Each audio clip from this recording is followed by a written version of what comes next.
Esperamos, ¿cómo se dice? Los que ven tele son televidentes. ¿Cómo son los que ven YouTube? Hola, ¿cómo estás? Bienvenido, bienvenida a un nuevo resumen de la lección de Escuela Sabática Joven. Llegamos a la semana número 6 del trimestre. El título de la lección es Un milagro en Betania y el texto base está en Juan capítulo 11. Antes de compartirte algunas cosas que tengo aquí anotadas, quería mandar un saludo muy grande para Agus, a quien de cariño le dicen Panchi, que mañana sábado va a estar cumpliendo años. Así que Dios te bendiga. Me llegó ahí un mensaje por Instagram, ahí no sé, Lau, me parece que te suena el nombre. Que Dios te bendiga, que pases lindo y gracias por seguirnos cada viernes con los resúmenes de Escuela Sabática. Y ya que estamos, también un saludo grande para cada uno de los 1800 suscriptores que alcanzó el canal esta semana. Muchas gracias por acompañarnos en cada resumen y de paso a vos que pasaste por acá, te encontraste con el resumen y no estás suscrito, bueno, podés acceder al botoncito, te suscribís, activar las notificaciones y así vas a acompañarnos cada semana, que muchas veces dije cada semana. Volviendo al resumen de la lección, tenemos este inicio un poquito incómodo, al menos para mí fue así, porque había una referencia a lo que es la pandemia. En realidad todavía no salimos completamente de la pandemia, pero sí ya pasamos los momentos más críticos. Al menos yo te hablo desde la experiencia aquí en Paraguay. Lastimosamente muchas vidas fueron trastornadas por esta pandemia justamente. Millones de personas murieron, muchas de ellas incluso murieron solas. No se podían hacer los funerales, los servicios fúnebres. A mí personalmente como pastor me tocó hacer servicios por Zoom o por alguna otra plataforma. Los familiares mismos no poder acompañar el sepelio eran situaciones muy tristes y realmente estas pruebas dolorosas que se sumaban también a cierta paranoia que había de que mirá si me contagio o no me contagio, se generó toda una situación muy complicada realmente. En medio de todo esto, la gente enfrentando la realidad de la posibilidad de contagiarse o de fallecer por este virus, tenemos la Biblia que nos presenta también la esperanza y la seguridad en Dios. Si nosotros vamos a los evangelios, vamos a encontrar que Jesús resucitó a 3 personas. 2 de ellas fueron el hijo de la viuda de Naín, que se describe el relato en Lucas capítulo 7 versículos 11 al 15, y la hija de Jairo, eso aparece allí en Lucas capítulo 8 versículos 40 al 42 y del 49 al 56 también. Ahora, estas 2 personas acababan de morir, por eso es que de repente hubo gente que miraba a Jesús y dice, no, esto es todo un fingimiento, no hay nada de resurrección. Capaz estaban desmayados o Jesús orquestó esto con algunos secuaces, bueno, para engañarnos. Ahora tenemos la tercera persona, que es Lázaro. El Lázaro estuvo muerto, envuelto en lino y sepultado o metido en una cueva durante 4 días. De hecho, una de las hermanas de Lázaro justamente le dijo a Jesús en el Evangelio de Juan capítulo 11 versículo 39 que mejor no se moviera la piedra de la entrada de la sepultura porque hacía 4 días ya que estaba allí y ya tenía mal olor. Bueno, durante el desarrollo de la lección de esta semana nosotros vimos una gran verdad. El mismo Jesús que resucitó a Lázaro vive hoy y también promete la vida eterna para todos aquellos que creen en él. No hay pandemia que detenga esta promesa. No hay nada en este mundo que pueda hacernos dudar de la certeza de la palabra de Dios que siempre se va a cumplir. El tema central de la historia de Lázaro o de su resurrección tiene que ver simple y llanamente con una de 2 cosas, o creer o no creer. ¿A qué nos referimos? Bueno, cada personaje que aparece manifiesta firmemente, de manera contundente, su creencia o su incredulidad sobre Jesús como el Mesías. Por ejemplo, los discípulos, allí en Juan capítulo 11, versículos 7 y 8, aparecen no objetando a Jesús. ¿Por qué vamos a ir a Judea si allí te quisieron apedrear? En el versículo 16, Tomás dice, vamos a morir con él entonces, ya que el muchacho terco no quiere quedarse por aquí, vamos a acompañarle y que nos pase lo mismo que a él le va a pasar allí en Judea. Lo que pasa es que los enemigos de Jesús habían intentado apedrearlo justamente cuando estuvo en Judea. Eso está registrado en Juan capítulo 8, versículos 58 y 59, también en el capítulo 10, versículos 31 y 39. Pero pasa que Jesús estaba bajo el cuidado del Padre, entonces nada le pasó. Él pudo escapar sin ningún daño de esas situaciones. Parece que los discípulos no estaban creyendo que el Padre podría seguir protegiendo a Jesús en nuevas situaciones. Interesante. En el capítulo 11 de Juan, en los versículos 14 y 15, dice Jesús que él se alegra de no haber estado cuando Lázaro murió para que las personas pudieran creer, y empezando por los discípulos justamente y luego expandiéndose a todos los demás que van a estar presentes. En el versículo 23 Jesús le dice a Marta que Lázaro resucitaría, y en el versículo 24 ella le responde: sí, yo sé que él va a resucitar en el día final. Y aquí vienen las palabras fantásticas de Jesús en los versículos 25 y 26. Yo soy la resurrección y la vida. El que cree en mí, aunque esté muerto, vivirá. Y todo aquel que vive y cree en mí no morirá eternamente. Y termina con esta pregunta: ¿crees esto? De allí que el versículo 27 presenta la declaración de Marta, la misma declaración que Pedro había hecho en Mateo capítulo 16 de que Jesús era efectivamente el Cristo, el Mesías, aquel a quien esperaba la nación judía. Pero si vemos su reacción en el versículo 39, nos damos cuenta de que, igual que Pedro también, Marta no dimensionaba lo que implicaba su declaración de que Jesús era el Mesías. Pasando a otro personaje, nos encontramos con María, que hace suyas las palabras de Marta en el versículo 32 cuando dice: si hubieras estado aquí, mi hermano no hubiera muerto. Y allí en el versículo 33 vemos a un Jesús que se conmueve, que se estremece, y según el contexto, no es porque Lázaro murió, sino porque las personas que estaban allí presentes no creían en él como dador de la vida, como ese Mesías que estaban necesitando y que estaban esperando desde hacía siglos. Según el versículo 45 de Juan capítulo 11, después de que Jesús resucitó a Lázaro, muchas personas creyeron en Jesús, pero es interesante que en el versículo 46 se nos cuenta que otros fueron corriendo con el chisme a los fariseos. Ellos convocaron una reunión express del Sanedrín y lo que hicieron fue planificar su ejecución. La preocupación de ellos, según los versículos 47 y 48, era que más gente creyera en Jesús. Y es interesante, más tarde incluso tramaron la muerte de Lázaro, porque por causa de Lázaro muchos se separaban de ellos, de los fariseos, y creían en Jesús. Al final de eso se trata esta historia, y también la historia de cada uno de nosotros: creer o no creer en Jesús, no en lo que Él dice, no en lo que Él hace, en Él. En Lucas capítulo 16, versículos 19 al 31 encontramos la parábola del rico y Lázaro. Es interesante que es la única parábola en la cual Jesús le coloca un nombre a una persona. El rico representaba a los fariseos, que no se arrepentirían, según lo que dice la historia, ni aunque un Lázaro fuera resucitado. Es interesante que un tiempo después Jesús resucita a un hombre llamado Lázaro. Y en vez de arrepentirse estos fariseos, los líderes en realidad de la religión, y creer en Jesús, tramaron matar a ambos, a Jesús y a Lázaro. Eso está en Juan capítulo 12, versículos 9 al 11. Hay algunos paralelismos extraños entre la parábola del rico y Lázaro y también la historia de la resurrección de Lázaro. Por ejemplo, Juan capítulo 11 versículo 45 nos dice que muchos judíos creyeron en Jesús cuando vieron lo que pasó, vieron este milagro.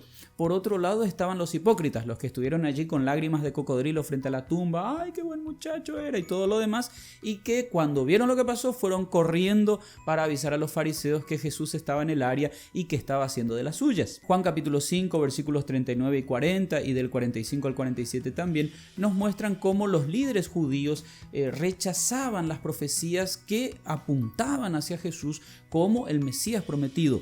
Pero ¿qué fue lo que pasó con Lázaro mientras que él estaba muerto? Estamos hablando del Lázaro real, no el de la parábola. Bueno, veamos un poco el contexto. En Juan capítulo 11, versículo 11 se nos dice que Jesús le habla a los discípulos y les dice: nuestro amigo Lázaro duerme. Y como los discípulos, como era costumbre de ellos, no entendieron mucho lo que Jesús decía, en el versículo 14 él fue bien claro y les dijo: él está muerto. Jesús no dijo algo tipo: vos sabés que Lázaro está allá en el seno de Abraham y vamos a ir a sacarlo de allá para que vuelva a esta tierra. En el momento del milagro tampoco le dijo a Lázaro: bajá del cielo o subí de allá. No, lo que le dijo fue: salí. O sea, para Jesús, y es lo que estaba pasando realmente, Lázaro no se había ido a ningún lado al morir, él estaba allí en la tumba. Luego de salir de la tumba, Lázaro no presentó ningún informe, él no dijo: che, estuve allá, vos sabes que vi a Elías, vi a Abraham, no dijo nada de eso, simplemente guardó silencio, y es porque la Biblia es bien clara cuando dice que los muertos nada saben. Y por último, y si te pones a pensar, si Lázaro hubiera estado en el seno de Abraham, o lo que sea que eso significa, pero que sea sinónimo de un lugar mucho mejor que esta tierra,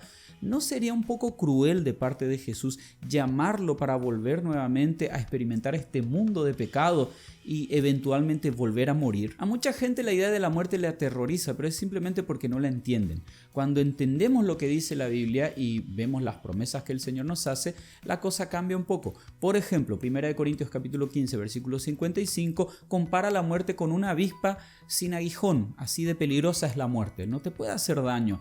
En Salmos capítulo 23, versículo 4, se habla de la muerte como una sombra sin sustancia, o sea, puede estar la sombra allí, pero no te puede tocar, no te puede hacer nada. Y tenés promesas fantásticas como por ejemplo la de Juan capítulo 6, versículo 40, en donde Jesús dice: y esta es la voluntad del que me ha enviado, que todo aquel que ve el Hijo y cree en él tenga vida eterna, y yo lo resucitaré en el día final. Es decir, Jesús se encargó perfectamente, no solo en su ministerio público, sino a lo largo de toda la Biblia, de dejarnos bien clarito que la muerte es algo que nosotros no deberíamos temer. La vida eterna que Él nos ofrece es esa recompensa que ya está asegurada y que vamos a recibir cuando Él vuelva. Juan capítulo 11 nos demuestra que al caminar con Jesús estamos seguros, ya sea durante la vida o ya sea también si llega el momento de la muerte. En el versículo 9, cuando los discípulos le dicen: Jesús, ¿no tenés miedo de que te hagan algo? Él responde: ¿acaso el día no tiene 12 horas? Comparó la duración de su ministerio público con un día de 12 horas. Fíjate que en Juan capítulo 9, versículo 4 ya había dicho: me es necesario hacer las obras del que me envió mientras dura el día. La noche viene cuando nadie puede trabajar. El día simbólico al cual él se está refiriendo no representa otra cosa que su ministerio público y ese tiempo que él tendría para hacer todo lo que tenía que hacer como el Hijo de Dios sin que nadie le estorbara. Ya la noche, digamos, por seguir usando la metáfora, representa entonces ese momento en el cual su ministerio terminaría y el poder de las tinieblas se apropiaría, digamos, de los líderes religiosos para arrestarle y crucificarle, parafraseando un poco lo que dice Lucas capítulo 22, versículo 53. Mientras anduviera en el camino de su Padre en vida, estaría seguro en sus brazos al momento de su muerte. Esta era la filosofía de vida de Jesús. Perdón que hable en términos muy humanos del Hijo de Dios, pero es que quiero que entiendas que él también, como ser humano, porque era Dios hecho hombre, él entendía algunas de las angustias que vos y yo tenemos, y de repente esa misma seguridad que él tenía del cuidado del Padre, vos y yo también podemos experimentarla. Varias veces habían intentado arrestar y ejecutar a Jesús, pero el Padre lo estaba protegiendo. De hecho, él dijo un par de veces: aún mi hora no ha llegado, y eso está por ejemplo en Juan capítulo 7, versículo 30, capítulo 8, versículo 20. Solo cuando estaba yendo al Getsemaní, en Juan capítulo 17, versículo 1, él le dice a sus discípulos: ahora sí mi hora ha llegado. Él sabía que todo lo que hacía estaba dentro de un cronograma previamente establecido, así que mientras él estaba en la parte del día, él no tenía ningún temor.